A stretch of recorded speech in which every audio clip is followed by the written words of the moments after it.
Така, видеоинструкция за сглобяване на учителско бюро и ученически чинове, кабинет по физика. Така, първо започваме с учителското бюро, като в нашия случай това е кабел, който идва като входно напрежение. Сега, той се връзва в тази клема, която си е заготвена от бюрото. Правиме мостове на нулата и на земята, като за нашия случай за теста ще ползваме две тройни клеми за земя и нула към ученическите бюра. Тази голямата клема е за фазите. От тук влиза От тук всъщност излизат фазите към всички ученически бюра. Те са 10, защото максималният брой, които могат да се контролират от управлението, са 10 броя.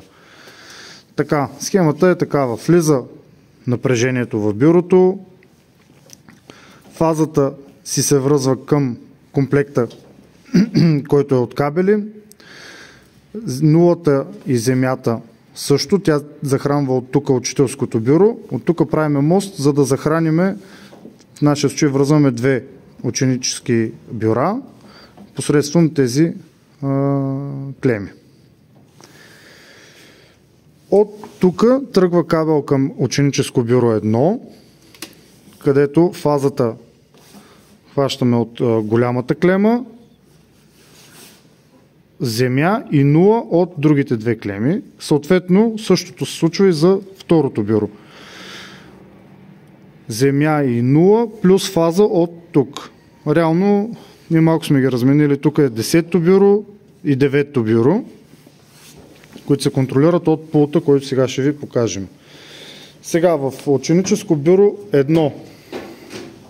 Това е кабел, който излиза от учителското бюро и влиза тук. Връзва се на заготвената клема, която има. Връзването си е стандартно. Тук няма нещо особено, което да трябва да се прави. И стигаме до трафовете, които са за ето тази платка. Същественото тук е, че трябва да се спазва реда на нашия, както го гледаме, най-вляво се пада синия кабел, което е земята, т.е. нулата, не земята. Той влиза в първото гнездо и след това се нареждат другите. От задена трафа се запояват фаза и нула, които в нашия случай сме изолирали с изолир бант, но е хубаво да се ползват термошлахове, за да не се допре някъде по металните части. Като локация, в която е най-добре да се монтира трафа е... Тук обаче не стига. Трябва да се съобрази локацията така, че да не опират тези връзки някъде до метал или да не опират в ето тези конектори, защото тук има напрежение по тези прекъсвачи навсякъде по веригата.